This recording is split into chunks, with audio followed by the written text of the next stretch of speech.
Today I'm going to show you how I made my grown-up bed. It's a DIY mid-century modern king bed with a textured headboard. I've been married for 22 years and this is the first time I've had an actual headboard, side rails, and a footboard. And today I'm going to show you how I made it. Let's get started.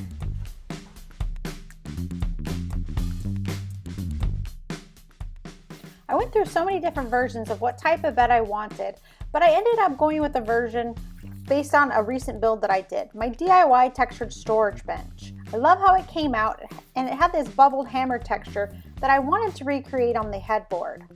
I also like beds with a little platform so you can see the bed even when it isn't made, because to be honest, I'm horrible at making my bed.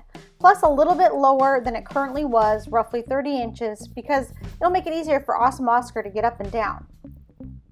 Most of the bed frame pieces are made from 2x2s. It's almost impossible to find good straight ones at the store, so I take the extra step and rip mine down from 2x4s. It takes a little bit more work, but it is totally worth it in the end.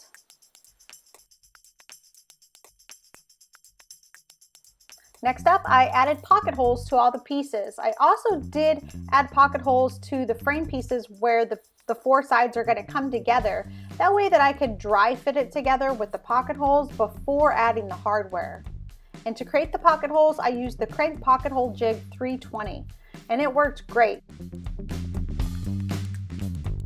There were lots and lots of pocket holes, and before I start drilling, I like to make sure that I mark the ends of the boards where I want the pocket holes to go so that when it comes time to assembly, I know which order everything is going to go in and everything is going to face so that I don't have pocket holes visible once the piece is done.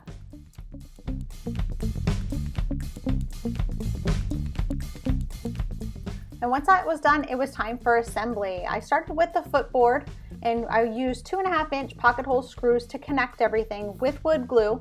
Except for that little middle piece support there, I ended up screwing that in from the bottom and found that that was easier and looked better. And then I moved on to the headboard frame. Same way there, just making sure that all my pocket holes were facing directions that you wouldn't see it once it was all assembled. And then this is the middle support, and I did the same thing with those middle supports by screwing it in from the bottom instead of pocket holes here. And then on to the side rails. The side rails I ended up using 1.5-inch pocket holes, but with 1.5-inch screws because it was going into that 3/4-inch piece on the top. Then it was time to assemble all 4 pieces, starting with the footboard, the side rails, and the headboard frame. And I used this Craig right angle clamp that helps you hold everything together while you're driving in those pocket hole screws.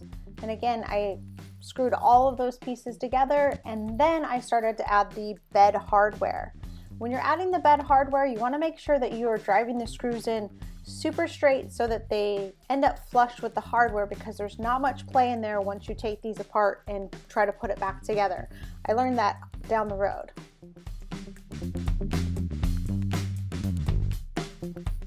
And once that was done, it was time for me to test out my side of the bed. Do you sleep on the left or the right hand side? The next day I started by building the frame that was going to go around the carved headboard piece.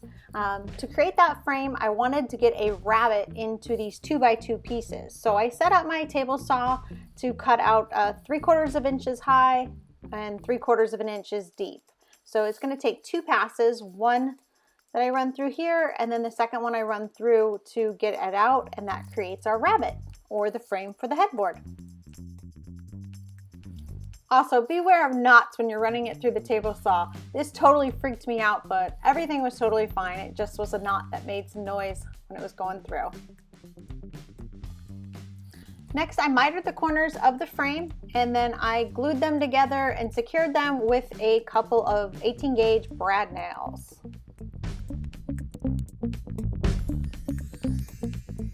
And then I trimmed down the pine project panel that I was using for the headboard. And then came the really fun part. It's time to carve the texture on the headboard. I'm using my saber-tooth burrs with my Makita die grinder, and got to put on all of that safety gear, dust protection, because you know there's going to be a lot of dust, goggles, ear protection, and then we just get started carving. One little dot, one little hammer at a time. Oh, and I'm using a 1-inch sphere or circle burr in fine grit or yellow to make these, because the pine's super soft. I didn't need to go with anything more coarse. This can be a tedious or relaxing process depending on how you look at it. I had about 85 inches that I needed to carve, and it did take, I think, almost 4 hours to carve the entire thing. But in the end, it's totally worth it.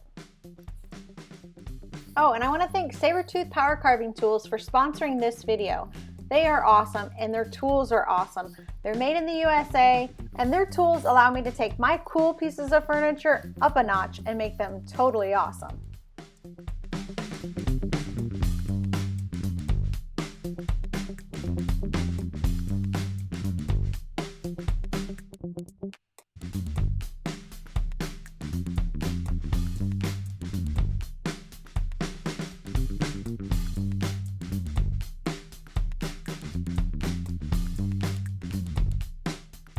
If you want to build yourself a DIY mid-century modern king bed with an awesome textured headboard, I've got complete build plans available on my website, and I'll leave a link in the description box below.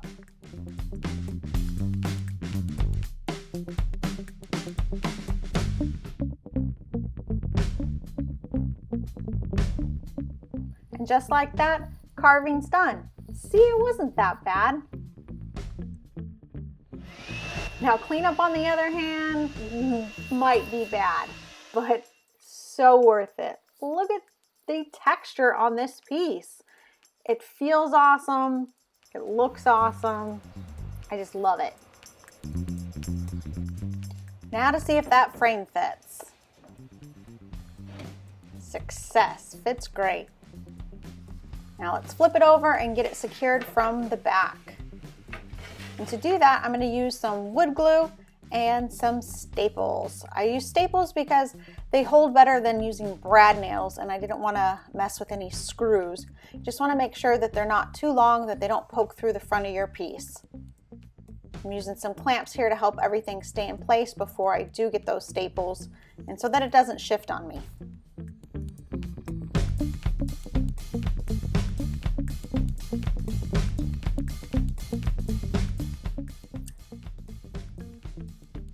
And ta-da, we have a framed piece of art, or a cool headboard.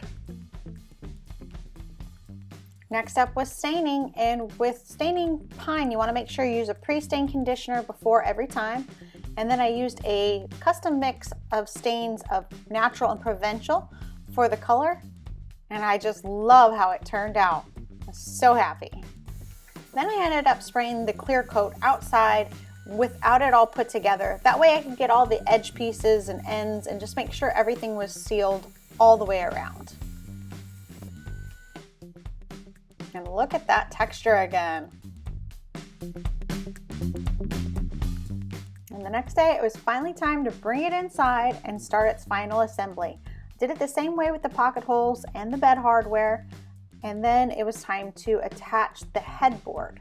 So I measured up as high as my mattress was, which in this case was 10 inches, used some clamps to hold the piece in place, and then I clamped it and screwed it in from the back side. Just make sure your screws aren't too long to poke through the front. And then one of the last steps was adding the cleats to the bed. I did this last so that I could use those pocket holes for additional strength in the ends, and then I just secured the cleats to the side rails using some 2.5-inch wood screws. And then slats. And just like that, I had myself an awesome DIY mid-century modern king bed with an awesome textured headboard. If you enjoyed this project, please hit that like button and make sure you're subscribed to my channel for more awesome DIY projects. Until next time, build loud, build wild, and have an awesome day.